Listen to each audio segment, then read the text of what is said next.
watching Facebook News Television. I'm your friend Dena Kalil, bringing you the latest in Facebook fashion news. Today, I actually have a very special guest for you guys. His name is Isaiah Garza. He is a fashion/accessory designer, as well as a fashion reporter. How are you doing today, Isaiah? I'm doing amazing, man. I'm excited to be here. Thank you so much for coming on the show. Oh yeah, I'm running a little late, but we're good now. First of all, your name, Isaiah Garza. Yeah. It sounds like you were destined to be a designer. Really? Yes. Is that true? Your name sounds like a famous European designer No already. way. I swear to God, Isaiah Garza. Oh, that's the biggest compliment I think I've ever heard. Really? Is that true? I don't know. I thought I was like a priest or something like at first, but thank you. That's amazing. It sounds very cool. So did you always know that this was something that you wanted to do, pursue a career in? Yeah, like actually there's no other profession I could possibly ever do. Like I fell into fashion. Like I was dressing my sister when I was like 4 years old and she was like 10 and I was dressing her to go to school. So when I wasn't even paying attention to myself. So like obviously I was in love with women's fashion like since a young age. So I really just grew into it. Yeah. And there's nothing else I could do. I heard that you went to school.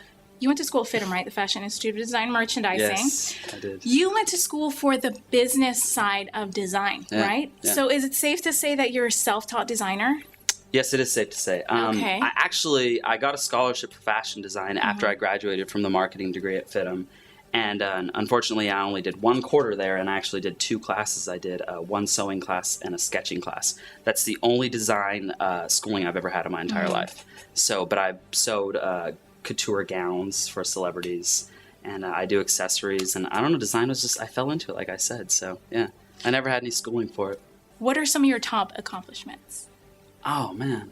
Honestly, I forgot so many already now. Oh, there's just so many. No. Actually, I think it really kicked off when I was going to FITM and I won this big Cotton Incorporated scholarship competition. Yes. And I was a marketing student, and I was competing against all graduating fashion design students, and I was like the little engine that could, and I actually beat all of them. And I used marketing tactics to beat designers. Okay. And I think that's like a key aspect that I have to do so good.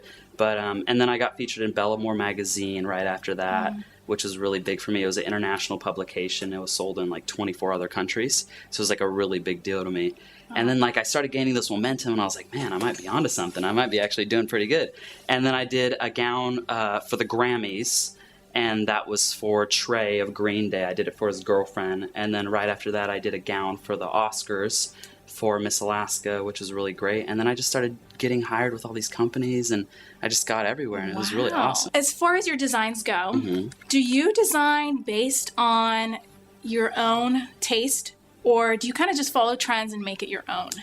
Every time I design from an audience perspective. Okay. Like I like to, even when I post up a new gown like on Facebook or Twitter, I always, before I post it up, I like to think of what people are going to respond to it, like what people are going to think. Yeah. So when I design, I'm always thinking of what all these other people are going to think about it. And then I think about it last.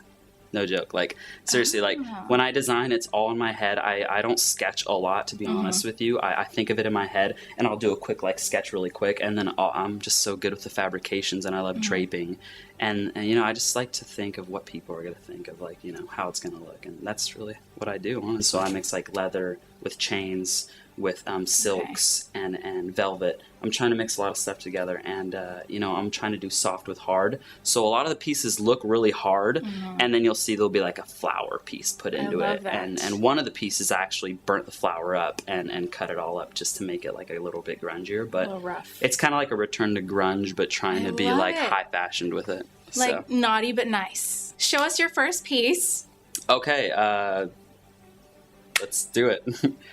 I don't know. I wanted to do something with a lot of chains everywhere. I wanted to do something really hard, like I was saying. And the first piece I did originally had a really soft flower. And this piece had so many chains. And I was like, man, I just need to add a little bit more to it. So I added really, really big spikes to it. I wanted to have a Rihanna theme to it. Okay. And then I was like, you know what? There's a lot of chains, black metal chains, silver chains, gunmetal chains, spikes. There needs to be a balance. There needs to be a yin and a yang to my designs. Okay. So I added this flower. I put it on. And I was like, you know what? The flower it's too soft. Too pretty. It's too pretty. And so I caught it on fire. I put it in my sink, and I got a torch to it and started burning it up. And someone walked by and they were like, what are you doing to this beautiful flower? And I'm like, you just don't understand from the designer's perspective. I'm making a necklace. Exactly, yeah. And then I just started adding like spikes into the flower. It was really rad. And I think that's my favorite part are the spikes. Yeah, like who puts spikes in flowers? Like who would do that? So next accessory, let's talk about the second piece. Oh man, this piece was actually inspired by Alexander McQueen's last collection. So so I actually did find an inspiration behind this.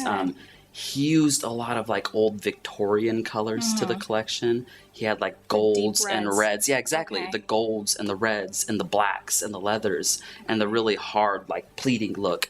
And I just went with that like color scheme, and I was just browsing around like the districts and the jewelry districts and looking at chains, and I got like a gold chain, and I used this weird type of like fabric lining, which no designer has ever. I've never seen a designer use like a lining on a necklace, which is really cool. And it has like an old Victorian print on it, like it's like a deep blood red with like a gold like crazy little embellishment. And then there's like a leather, it's like a leather strap on the top with a bunch of gold studs. And then a big flower. And I got leather straps, like old school of Leger, like strap pieces. And I started pleating it around and I sewed it. And I put it in the back of the flower. So it's like a blooming flower with like leather stuff. Beautiful. It's kind of cool. I don't know. Okay, so you also have some hair pieces. Yes. Hair accessories that you want to show us. Let's take a look. I brought some hair accessories for you guys. Okay. Maybe you can have one of them after this is over, actually. So, like I was saying, I'm really big on like, soft looks and flowers. And I did kind of a tranny look, like a tranny Heidi Klum look. I don't know if you guys know about that, but Christian Soriano does. And I did like a little bit of like of a print, a leopard print, and then I did like a flower with some sequins, and it's like all chainy, and it's really cute. Check it out. Yeah. There's a different market for these pieces to my fall 2010 collection. It is a different market. I feel like this is a younger market that I'm doing these pieces for, and this is kind of like a more mature market that I'm doing for my necklaces and bracelets that you'll be seeing for fall. And then there's this crazy little like John Galliano like haute couture looking embellishment pieces. It's kind of cool, and then like it's got like a really cool zebra print thing going on. I dig it. So yeah. And the animal print is very big for the fall. And I'm really big on animal prints. Let's talk gowns, because you also design gowns. Yes. And you mentioned that you've designed gowns for Green Day, for the Oscars, for the even Miss Alaska USA. How would you describe the character of of your gowns? Oh my gosh. Or are they each different? Because I noticed they're all very different and very unique. Yeah, like I don't know. When I'm designing gowns, I'm not very calculated. I think that's something that people think I am, but I'm not. Like I'm not calculated at all. Like it's really my mood. I wake up in the morning or I dream at night of something, and that's how it comes out. And I never really plan. Like the only time I'm going to plan is when I'm showing a collection for New York Fashion Week. But other than that, like evening wear, it's just my mood in the moment. Like the client will tell me, I want it to look like this, at least like a blueprint of how it's going to look. And I just take a gag at it. The theme to my next collection of a full evening wear is a return to Hollywood glamour. So you heard it first. I love Hollywood glamour. Yeah, it's amazing, but don't think it's going to be too soft. So classic looks, but with modern, kind of like a modern take. It's like they're all classical pieces. I think the greatest part about what my first collection will be is you can wear them. You'll be able to wear them like now and then in 2012 before we all die. So. Well, Isaiah, thank you so much for coming on the show. It was so much fun. I loved seeing all your accessories and your pieces. Thank you. It was a pleasure having you, and I wish you the best of luck. But don't forget about us when you go Marc Jacobs status, okay? I can never forget about Facebook. Okay, just making sure. I promise. I'm Dena Kalil. And I'm Isaiah Garza. Thank you so much for watching Facebook News Television. Make sure to click like at the top of the Facebook News Television fan page located at FB News TV. You can also subscribe to our updates on iTunes. Thanks so much for watching. See you guys next week.